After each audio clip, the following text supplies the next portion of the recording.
ഒറ്റത്തവണ മാത്രം കണ്ടിട്ടും ഓസ്കാർ തന്റെ പേര് പോലും ഓർത്തിരിക്കുന്നത് റൈമിനെ ശരിക്കും അത്ഭുതപ്പെടുത്തുന്നു. ജൂവണ്ണാണെങ്കിൽ ഓസ്കയ്ക്ക് അവളെ അറിയാമെന്നുള്ളത് അസൂയ ഉണ്ടാക്കുന്നുണ്ട്. ഓസ്കാർ അവളോട് തമാശകളൊക്കെ പറയുന്നുണ്ട്. അവൾ അത് കേട്ട് ചിരിക്കുകയും ചെയ്യുന്നു. അതും കൂടി കണ്ടപ്പോൾ ജൂവന്റെ അസൂയ ഒന്നുകൂടി കൂടുന്നു.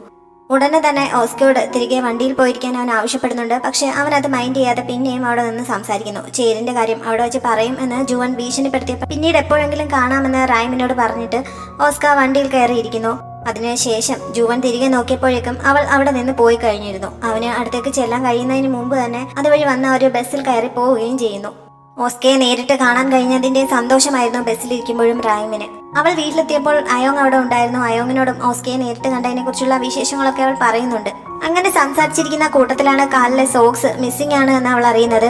ചിലപ്പോൾ നീ രാവിലെ ഇടാൻ മറന്നതായിരിക്കുമെന്ന് അയോങ് പറയുന്നു. പക്ഷെ ഞാൻ ഉറപ്പായും രാവിലെ ഇട്ടിരുന്നു, പിന്നീട് എവിടെ പോയി എന്ന് അവൾ സംശയിക്കുന്നുണ്ട്. ജുവൻ അത് ഊരിക്കളഞ്ഞതിനെ കുറിച്ച് അവൾക്ക് അറിയില്ലല്ലോ. റൈം പോയ ശേഷം ഓസ്ക ഇറങ്ങി ജുവന്റെ അടുത്തേക്ക് പിന്നെയും ചെന്നെങ്കിലും അവൻ സംസാരിക്കാൻ തയ്യാറാവാതെ അവന്റെ വണ്ടിയിൽ കയറി പോകുന്നു. അങ്ങനെ രണ്ടുപേരും കൂടി ഒരുമിച്ചാണ് വീട്ടിലേക്ക് എത്തിയത്. വീട്ടിൽ ചെന്നപ്പോഴും റൈം തന്റെ വണ്ടിയിൽ വരാത്തതിന് ദേഷ്യപ്പെട്ടുകൊണ്ട് ജുവൻ അവളെ കുറ്റപ്പെടുത്തിക്കൊണ്ട് അകത്തേക്ക് കയറി പോകുന്നു.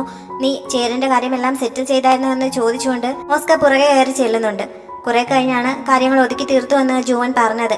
അങ്ങനെ അവൻ ആവശ്യപ്പെടുന്ന അനുസരിച്ച് അടുത്ത ദിവസം ഒരു ഓട്ടോഗ്രാഫ് സൈനിങ് സെഷന് ഓസ്കയ്ക്ക് ഇരിക്കേണ്ടി വരുന്നു. ജുവന്റെ ഷോപ്പിംഗ് മാളിൽ വെച്ചാണ് അത് നടക്കുന്നത്. അവന്റെ ഓട്ടോഗ്രാഫ് വാങ്ങിക്കാമെന്ന ഫാൻസിൽ ചിലരൊക്കെ അവന്റെ കയ്യിൽ പിച്ചുകയും മാന്തുകയും ഒക്കെ ചെയ്യുന്നുണ്ട്. അവന് വല്ലാത്ത ദേഷ്യം വരുന്നുണ്ടെങ്കിലും ഇമേജ് നഷ്ടപ്പെടുത്താൻ പറ്റില്ലല്ലോ, അതുകൊണ്ട് അതെല്ലാം സഹിച്ച് ക്ഷമയോടെ ഇരിക്കുന്നു. ജൂവൻ കുറെ സ്റ്റാഫിനൊപ്പം മുകളിലത്തെ നിലയിൽ വന്ന് ഇതൊക്കെ നോക്കി കാണുന്നുണ്ട്. അതുകൂടി കണ്ടപ്പോൾ ഓസ്കയ്ക്ക് ശരിക്കും കലി കയറുന്നുണ്ട്. എന്നാലും ക്ഷമയോടെ അവിടെ ഇരുന്ന് ഓട്ടോഗ്രാഫൊക്കെ സൈൻ ചെയ്ത് കൊടുക്കുന്നു.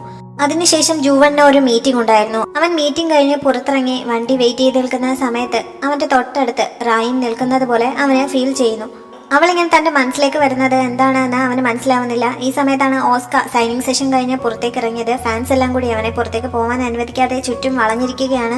അവർക്കിടയിൽ നിന്ന് എങ്ങനെയെങ്കിലും രക്ഷപ്പെട്ട് പോവാൻ ശ്രമിക്കുന്നതിനിടയിൽ ജുവൻ അവിടെ നിൽക്കുന്നത് ഓസ്ക കാണുന്നുണ്ട്. ജുവനും അവനെ കാണുന്നുണ്ടെങ്കിലും അപ്പോഴേക്കും വണ്ടി വരുന്നതിനാൽ ഒരു ബൈ പറഞ്ഞിട്ട് വണ്ടിയിൽ കയറി പോകുന്നു. തനിക്ക് ഈ പണിയൊക്കെ ഒപ്പിച്ചു വെച്ചിട്ട് അവനിങ്ങനെ കൂളായി പോകുന്നത് കണ്ടപ്പോൾ ഓസ്കയ്ക്ക് സഹിക്കുന്നില്ല. പക്ഷെ ഫാൻസിനെ നിരാശരാക്കാൻ പറ്റില്ലല്ലോ, അതുകൊണ്ട് അവൻ അഡ്ജസ്റ്റ് ചെയ്ത് അവിടെ തന്നെ നിൽക്കുന്നു. അവന്റെ മാനേജർ പുതിയൊരു ഡയറക്ടറുമായി മീറ്റ് ചെയ്യാൻ പോയിരിക്കുകയാണ് എന്ന് മറ്റൊരു അസിസ്റ്റന്റ് അവനെ അറിയിക്കുന്നു.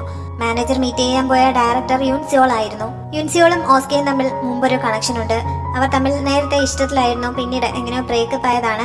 അവരുടെ ഈ ബന്ധത്തെ പറ്റി മാനേജർക്കും അറിയാം. അതുകൊണ്ട് അവളാണ് ഡയറക്ടർ എന്നറിഞ്ഞപ്പോൾ ഈ കോൺട്രാക്ട് സൈൻ ചെയ്യണോ വേണ്ടായോ എന്ന് ചിന്തിച്ച് അദ്ദേഹം ആകെ കൺഫ്യൂഷൻ ആവുന്നുണ്ട്. പക്ഷെ അങ്ങനെ കൺഫ്യൂഷൻ ആവേണ്ട ആവശ്യമൊന്നുമില്ല. പഴയ ബന്ധം പുതുക്കാനൊന്നുമല്ല ഞാൻ വന്നിരിക്കുന്നത്. അതിന്റെ പേരിൽ അവനെ ബ്ലാക്ക്മെയിൽ ചെയ്യാനുമല്ല.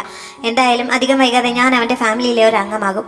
അപ്പോൾ പിന്നെ ഞങ്ങൾക്ക് പരസ്പരം എന്തായാലും ഫേസ് ചെയ്യേണ്ടി വരും. എനിക്കാണെങ്കിൽ അവന്റെ ഒരു ആൽബം ഡയറക്ട് ചെയ്യാൻ വല്ലാത്ത ആഗ്രഹമുണ്ട്. അതുകൊണ്ടൊക്കെ കൂടിയാണ് ഇങ്ങനെ ഒരു കാര്യത്തിന് ഞാൻ മുന്നോട്ട് വന്നിരിക്കുന്നത്. ഡയറക്ടർ ആവാൻ സമ്മതിക്കണം എന്ന് പറഞ്ഞ് അവൾ മാനേജറെ നിർബന്ധിക്കുന്നുണ്ട്. ഓസ്കയുടെ സ്വഭാവം കാരണം ഒട്ടുമിക്ക ഡയറക്ടർമാരും അവരുമായിട്ട് ഒരു കോൺട്രാക്ട് സൈൻ ചെയ്യാൻ തയ്യാറല്ല. അങ്ങനെ ഒരു അവസരത്തിൽ ഇവൾ മനസ്സോടെ മുന്നോട്ട് വരുന്നത് കാരണം മാനേജർക്ക് അവളെ തള്ളിക്കളയാനും പറ്റുന്നില്ല.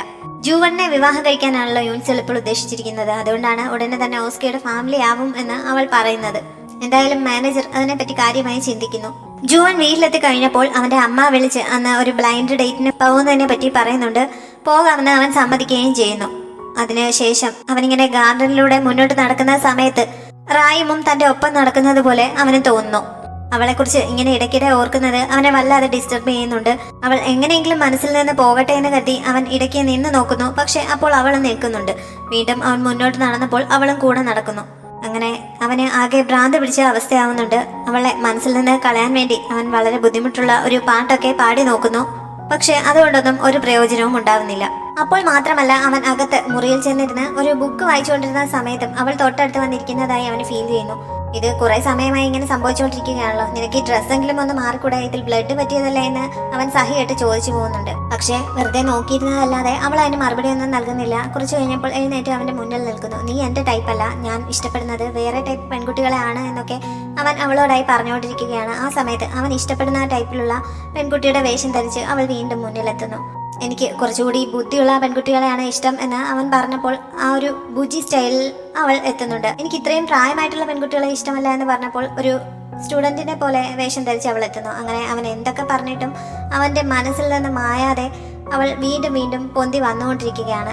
ജുവന് ആകെ ഭ്രാന്ത് പിടിച്ച അവസ്ഥയാവുന്നു. അങ്ങനെ ഒരു തരത്തിലും മുറിയിൽ ഇരിക്കാൻ വയ്യാതെ അവൻ ഓസ്കയുടെ അടുത്തേക്ക് ചെന്നിട്ട് അവളുടെ നമ്പർ ഉണ്ടോ എന്ന് അന്വേഷിക്കുന്നു. പക്ഷെ ഒറ്റത്തവണ മാത്രം കണ്ടിട്ടുള്ള അവളുടെ നമ്പർ ഓസ്കയുടെ കൈവശമുണ്ടായിരുന്നില്ല. അവളുടെ നമ്പർ ഇല്ലെങ്കിൽ ചേരിന്റെ നമ്പറെങ്കിലും തരുമോ എന്ന് ജുവൻ ചോദിക്കുന്നുണ്ട്. ഓസ്ക ചേരിനൊപ്പമുള്ള കുറച്ച് ഫോട്ടോസ് അവളുടെ കൈവശമുണ്ടായിരുന്നു, അത് വാങ്ങാനായിരിക്കും എന്ന് കരുതി ഓസ്ക ചേരിന്റെ നമ്പർ നൽകുന്നു. അങ്ങനെ ജുവൻ ചേരനുമായി മീറ്റ് ചെയ്യുന്നുണ്ട്. അവളുടെ വലിയ ഫാൻ ആണെന്നൊക്കെയാണല്ലോ അവൻ നേരത്തെ പറഞ്ഞത്. അതുകൊണ്ട് തന്നെ കാണാൻ വേണ്ടിയായിരിക്കും അവൻ ഇങ്ങനെ വന്നിരിക്കുന്നത് എന്നൊക്കെയാണ് ചേരൻ വിചാരിച്ചിരിക്കുന്നത്. അങ്ങനെ അവൾ വലിയ സ്റ്റൈൽ അവനോട് സംസാരിക്കുന്ന സമയത്താണ് റായിമിന്റെ നമ്പർ ഉണ്ടോ എന്ന് അന്വേഷിക്കാനാണ് വിളിച്ചത് എന്ന് അവൻ പറഞ്ഞത്. അവളാകെ ചമ്മുന്നുണ്ട്, നമ്പർ കൊടുക്കാനും തയ്യാറാവുന്നില്ല. അവളിപ്പോൾ റായിമിന്റെ നമ്പർ നൽകുകയാണെങ്കിൽ എപ്പോഴെങ്കിലും അവൾക്ക് ഓസ്കയെ വിളിച്ച് കിട്ടാതിരിക്കുകയാണെങ്കിൽ അവൻ എവിടെയാണെന്ന് പറഞ്ഞു കൊടുക്കാം എന്നൊരു ഓഫർ ജുവൻ വെക്കുന്നു. അങ്ങനെ ചേരൻ അവന് റായിമിന്റെ നമ്പർ നൽകുന്നു. നമ്പർ മേടിച്ചുകൊണ്ട് തിരികെ വീട്ടിലെത്തിയ ശേഷം വിളിക്കണോ വേണ്ടയോ എന്ന് കുറെ നേരം ആലോചിച്ച ശേഷമാണ് അവസാനം അവൻ അവളുടെ ഫോണിലേക്ക് വിളിച്ചത്. ആ സമയത്ത് അവൾ സ്റ്റണ്ട് സ്കൂളിലാണ്. അവിടെ ഒരു ഓഡിഷൻ നടക്കാൻ പോകുന്നതിന്റെ തിരക്കിലാണ് അവൾ. അവന്റെ ശബ്ദം കേട്ടിട്ടാണെങ്കിൽ അവൾക്ക് മനസ്സിലാവുന്നതുമില്ല. അവൻ ആരാണ് എന്ന് പരിചയപ്പെടുത്തി കഴിഞ്ഞപ്പോൾ ഈ സമയത്ത് എന്തിനാണ് വിളിക്കുന്നത് എന്ന് ചോദിച്ച് അവൾ പരുക്കനായി സംസാരിക്കുന്നു. അത്യാവശ്യമായി അവളെ ഒന്ന് നേരിട്ട് കാണണമെന്ന് അവൻ പറഞ്ഞെങ്കിലും അവൾ അത് സമ്മതിക്കാതെ കോൾ കട്ട് ചെയ്യുന്നു. അവൾ അങ്ങനെ കോൾ കട്ട് ചെയ്തത് അവനെ ആകെ ദേഷ്യം പിടിപ്പിക്കുന്നുണ്ട്. പക്ഷെ അവളെ അത് ഒരു തരത്തിലും ബാധിക്കുന്നില്ല. അവൾ സ്റ്റണ്ട് സ്കൂളിലെ ഓഡിഷന് ജഡ്ജായിട്ടിരിക്കുകയാണ്. ജോവൻ എന്തായാലും അവളെ കണ്ടേ പറ്റുള്ളൂ. അതുകൊണ്ട് തിരക്കി പിടിച്ച് അവളുടെ സ്റ്റണ്ട് സ്കൂളിലെത്തുന്നു. അവിടെ എത്തിയപ്പോൾ അകത്തേക്ക് കയറാനായി നീണ്ട ഒരു നിര തന്നെ അവിടെ ഉണ്ട്. അവൻ അതൊന്നും മൈൻഡ് ചെയ്യാതെ ഏറ്റവും മുന്നിലേക്ക് ചെല്ലുന്നു. പക്ഷെ അവിടെ നിൽപ്പുണ്ടായിരുന്ന ആൾ ഇത്രയും വലിയ ക്യൂ ഉള്ളത് കാണാൻ വയ്യേ, അതുകൊണ്ട് ഏറ്റവും പുറകിൽ പോയി നിൽക്കാൻ പറഞ്ഞ് അവനെ തിരിച്ചയക്കുന്നു. ബാക്കിയുള്ളവർ കൂടി പ്രശ്നമുണ്ടാക്കിയപ്പോൾ അവൻ പുറകിലേക്ക് പോകുന്നുണ്ട്. അവിടെ പോയി നിൽക്കുന്ന സമയത്ത് അകത്തിരിക്കുന്ന റായിമിനെ അവൻ കാണുന്നു. അങ്ങനെ കുറെ സമയം അവൻ അവളെ നോക്കി നിന്നു പോകുന്നുണ്ട്. അവളെ എങ്ങനെയെങ്കിലും മനസ്സിൽ നിന്ന് ഇറക്കി വിടാൻ വന്നിട്ട് ഇപ്പോൾ അവൾ ഒന്നുകൂടി മനസ്സിൽ കയറിയ മട്ടാണ്. അങ്ങനെ ആ ക്യൂവിന്റെ അവസാനം അവനും ഓഡിഷൻ ടീമിന്റെ മുന്നിലെത്തുന്നു. റായും അവനെ കണ്ട് ആകെ അന്തം വിട്ടു പോകുന്നുണ്ട്. ജങ്സുവിനും അവനെ അറിയാമല്ലോ, ഇവൻ എന്തിനാണ് ഇവിടെ വന്നത് എന്ന മട്ടിലാണ് ജങ്സുവിന്റെ നോട്ടം. ബയോഡേറ്റ ഒന്നും അവൻ അവിടെ സബ്മിറ്റ് ചെയ്തിരുന്നില്ല. അതുകൊണ്ട് എന്തിനാണ് വന്നിരിക്കുന്നത് എന്ന് ജങ്സു അന്വേഷിക്കുന്നു. റായിമിനെ കാണാനാണ് വന്നത്, ഞാൻ അവളെ വിളിച്ചിട്ട് അവൾ എന്നെ കാണാൻ അനുവദിച്ചില്ല എന്ന് ജുവൻ പറയുന്നുണ്ട്. അവിടെ നിൽപ്പുണ്ടായിരുന്ന എല്ലാവരും അന്തം വിട്ട് അവളെ നോക്കുന്നു. അവൾ പക്ഷെ നീ ഓഡിഷന് വന്നതല്ലെങ്കിൽ തിരികെ പോകാൻ പറഞ്ഞുകൊണ്ടിരിക്കുകയാണ്.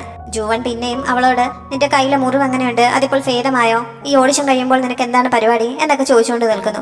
റായും പിന്നെയും നീ ഓഡിഷന് വന്നതല്ലെങ്കിൽ തിരികെ പോകാൻ പറഞ്ഞപ്പോൾ എങ്കിൽ പിന്നെ ഞാൻ ഓഡിഷനിൽ പങ്കെടുക്കാം എന്ന് പറഞ്ഞ് അവൻ അത് സമ്മതിക്കുന്നു. അവന് എന്തെങ്കിലും കഴിവുകൾ ഉണ്ടെങ്കിൽ അത് പുറത്തെടുക്കാൻ അവിടെയുള്ളവർ പറഞ്ഞപ്പോൾ എനിക്ക് ആകെയുള്ള കഴിവ് പണം ഉണ്ടാക്കുക എന്നുള്ളതാണ്, എന്റെ കയ്യിൽ ധാരാളം പണമുണ്ട് എന്ന് പറഞ്ഞ് അവൻ പോക്കറ്റിലുണ്ടായിരുന്ന പേഴ്സ് എടുത്ത് അവരെ കാണും. ഓഡിഷനിലുണ്ടായിരുന്ന കുറെ പേർക്ക് അവന്റെ ആ മറുപടി ഇഷ്ടപ്പെടുന്നതിനാൽ അവനെ അവർ പാസ്സാക്കുന്നുണ്ട്. ജങ്സുവും റായിമും മാത്രം ഇതൊന്നും ഇഷ്ടപ്പെടാതെ ആകെ കലിപ്പിലിരിക്കുകയാണ്.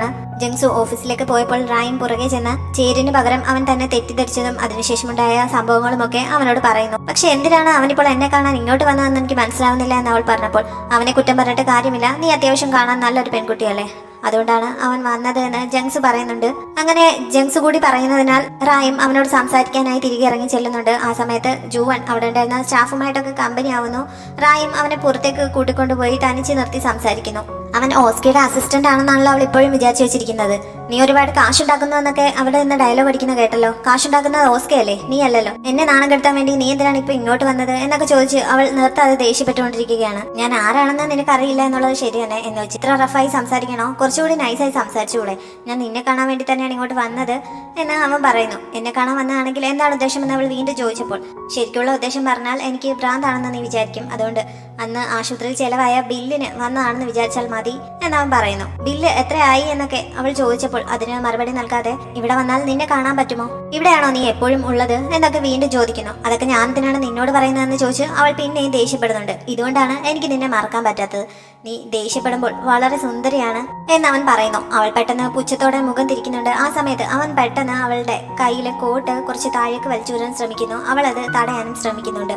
നിന്റെ മുറിവ് എങ്ങനെയുണ്ടെന്ന് ചോദിച്ചിട്ട് നീ പറയുന്നില്ലല്ലോ, അതുകൊണ്ട് നേരിട്ടൊന്ന് നോക്കാമെന്ന് കരുതിയാണ് എന്ന് പറഞ്ഞ് അവസാനം അവൻ ബലമായി അത് താഴേക്കാക്കിയിട്ട് അവളുടെ മുറിവ് പരിശോധിക്കുന്നു. കുറച്ച് സമയം അതിൽ നോക്കിയിട്ട് ഇതൊരു പാടുണ്ടാക്കുമെന്നാണ് തോന്നുന്നത്, ഇനി നിനക്ക് മിസ് കൊറിയ മത്സരത്തിലൊന്നും പങ്കെടുക്കാൻ പറ്റുമെന്ന് തോന്നുന്നില്ല എന്ന് പറഞ്ഞ് അവൻ അവളുടെ ഡ്രസ്സ് പിടിച്ച് നേരെ ഇട്ട് കൊടുക്കുന്നു. റായിമിനെ സംബന്ധിച്ച് ഇങ്ങനെ ഒരു അനുഭവമൊക്കെ ആദ്യമായിട്ടാണ്, അതുകൊണ്ട് ഇതൊക്കെ അവളുടെ മനസ്സിലും നന്നായി പതിയുന്നുണ്ട്.